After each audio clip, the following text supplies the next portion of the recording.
آداب ناظرین کی خدمت میں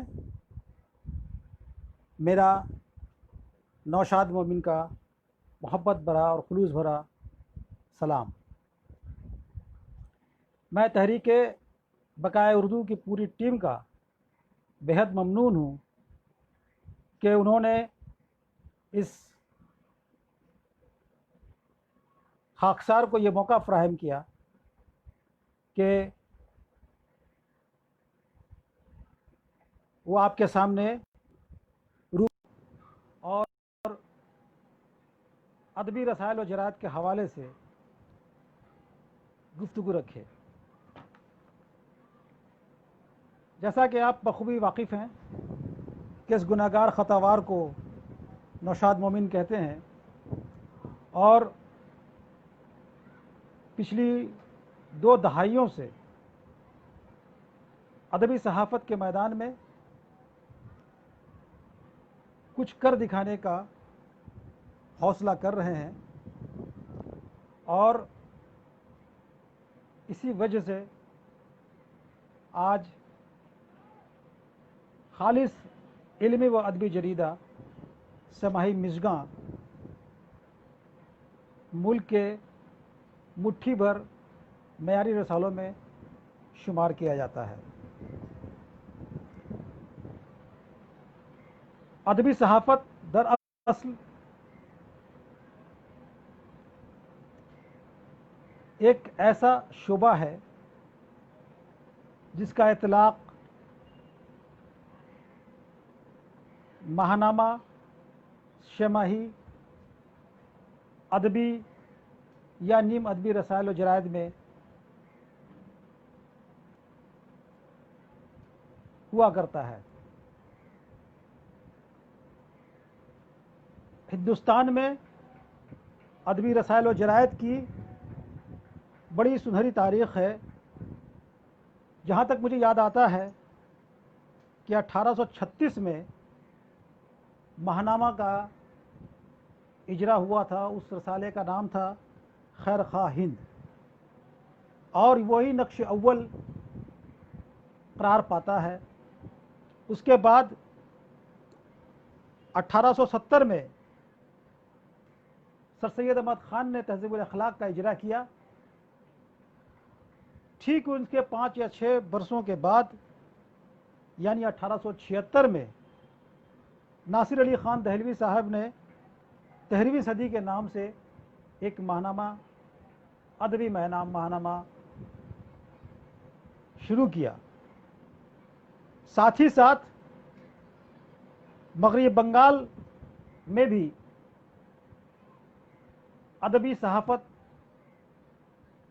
پر خاصی توجہ دی گئی، اور 1884 میں نور بصیرت نام کا ماہنامہ عبدالغفور شہباز عظیم آبادی نے جاری کیا۔ اس طرح سے یہ وہ رسالے ہیں جو نقش اول کے طور پر قبول کیے جاتے ہیں۔ اس کے بعد ملک بھر میں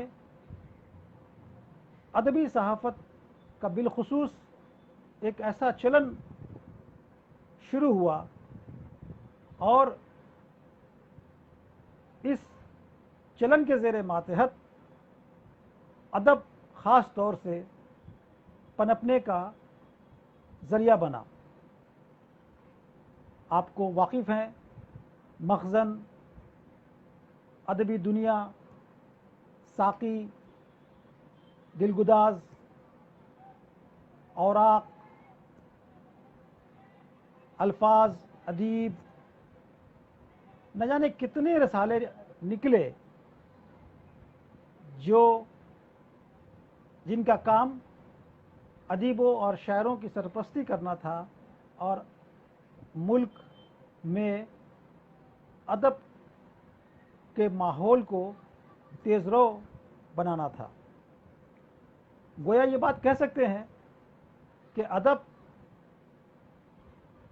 کی اہمیت کو 4 چاند لگانے میں ادبی رسالوں کا بالخصوص اہم کردار رہا ہے۔ ادبی رسالے کی اہمیت ہے نئے قلم کاروں کو خاطر خواہ مواقع فراہم کرتا ہے، ترویج و اشاعت میں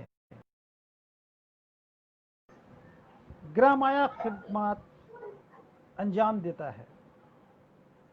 سوال یہ ہے کہ ادب کی زندگی کا دار و مدار رسائل و جرائد پر کس حد تک ہے؟ اگر تاریخ کے اوراق الٹے ہیں تو ماضی میں ادب جس تیزی سے پنپی ہے اور ادب کو تقویت ملی ہے، اس میں ادبی رسائل و جرائد نے اہم کردار ادا کیا۔ کل اور آج کے ماحول میں زمین آسمان کا فرق ہے، لیکن ان فرق کے باوجود ہمیں یہ کہنے میں کوئی عار نہیں کہ ادب کو زندہ رکھنے کے لیے ادبی رسالوں کا ہونا لازم ہے، بلکہ نہایت ہی ضروری ہے۔ ادبی رسائل آج کی تاریخ میں اور ماضی میں جو رسالے نکلا کرتے تھے یا شائع ہوا کرتے تھے، اس میں زمین آسمان کا فرق ہے۔ یہ فرق کیوں ہے، اس پر طویل گفتگو کی جا سکتی ہے، مگر معاملہ یہ ہے کہ چند اہم نکات پر ہی گفتگو کو سمیٹنے کی کوشش کرنا میں مناسب سمجھتا ہوں۔ ماضی میں لکھے جانے والا ادب کا انسلاق معاشرے سے تھا، سماج سے تھا، اور سماج میں رہنے والے لوگوں کی ضرورت سمجھا جاتا تھا۔ آج صورتحال اس سے قدرے مختلف ہے۔ حالانکہ ادب آج بھی معاشرے کا حصہ ہے، ہمارے سماج کا حصہ ہے، لیکن ہمارے معاشرے کا، ہمارے سماج کا یہ المیہ ہے کہ ہمارے معاشرے کے زندہ دماغ لوگ ادبی رسائل و جرائد سے خود کو دور کرتے جا رہے ہیں۔ اب سوال یہ پیدا ہو سکتا ہے کہ ہمارا جو علمی یا ادبی یا تعلیم یافتہ طبقہ ہے، وہ خود کو ادب سے کیوں دور کرتا جا رہا ہے؟ حالانکہ ادب آج بھی لکھا جا رہا ہے، شاعری آج بھی ہو رہی ہے، تنقید اور افسانے بلکہ بڑے بڑے اہم ناول بھی لکھے جا رہے ہیں، لیکن کیا وجہ ہے کہ عوام کا ایک بڑا حلقہ ادب سے خود کو الگ کرتا جا رہا ہے؟ یہ صورتحال ماضی میں قطعی نہیں تھی۔ اس کی بنیادی وجہ میری سمجھ میں یہ آتی ہے کہ پہلے الیکٹرانک میڈیا کا وجود نہیں تھا، لوگوں کے پاس تفریح کے یا وقت گزارنے کے بہت ہی محدود وسائل ہوا کرتے تھے، اور ان وسائل میں ادبی رسائل و جرائد کی اہمیت اپنی جگہ مسلم تھی۔ لہذا پڑھنے کا کلچر یا رسائل کلچر بہت عام تھا، اور لوگ ایک ایک کہانی یا ایک ایک شعر پر گفتگو کیا کرتے تھے، اور ایسی گفتگو جس پر بے لاگ تبصرہ بھی ہوا کرتا تھا، اور ادب کس سمت رواں دواں ہے اس پر خاصی گفتگو ہوا کرتی تھی. لیکن آج صورتحال قدرے مختلف ہے. آج کی جو موجودہ صورتحال ہے اس میں الیکٹرانک میڈیا کی وجہ سے متعدد طریقے تفریح کے سامنے آ چکے ہیں، اور لوگ ان تفریح کی جال میں خود کو اس طرح مقید کر لیے ہیں کہ وہ پڑھنے اور پڑھانے کے معاملے سے خود کو دور کرتے جا رہے ہیں. ہمارا بیشتر حلقہ بالخصوص اردو کا، دیگر زبانوں میں بھی صورتحال کم و بیش یہی ہے، لیکن زیادہ خطرہ ہماری زبان کے ادب کو لاحق ہے، کیونکہ ہماری نئی نسل، ہماری نئی پیڑھی جن کو ادب سے جڑنا چاہیے، ادب کا بدلتا ہوا مزاج کو سامنے رکھ کر یہ غور کرنا چاہیے کہ ہمارا ادب کس جانب رواں دواں ہے. افسوس تو اس بات پر ہے کہ مکتبی نوعیت کے کچھ پروگرام کیے جاتے ہیں، بلکہ مکتبی ضرورت کے تحت کچھ پروگرام کیے جاتے ہیں، اور محدود اور گنے چنے لوگوں کو مدعو کر کے ادب کا کام کیا جا رہا ہے، اور یہ سمجھا جا رہا ہے کہ ادب زندہ ہے. ادب کی زندگی کا دار و مدار ہر فرد پر ہے، ہر فرد کی ذمہ داری ہے، لیکن المیہ یہ ہے کہ ہماری آنے والی نسل، ہماری جو نئی نسل ہے، وہ ادب سے خود کو دور کرتی جا رہی ہے. ہمیں خوشی ہے کہ ہماری عمر کے جو لوگ، جو قلمکار آج ادب تخلیق کر رہے ہیں، وہ یقیناً ماضی میں یقیناً متعدد رسائل و جرائد سے کا مطالعہ کیے ہوں گے، یا ان کے گھروں میں رسائل و جرائد آیا کرتے ہوں گے، اور وہیں سے انہیں حوصلہ ملا ہوگا، وہیں سے انہیں ایک تحریک ملی ہوگی، اور وہ ماضی کی جو تحریک ہے اس کا اثر یہ ہوا کہ آج وہ حضرات یا وہ قلمکار خود کو ادب تخلیق کرنے کے لیے راغب کیے ہوئے ہیں.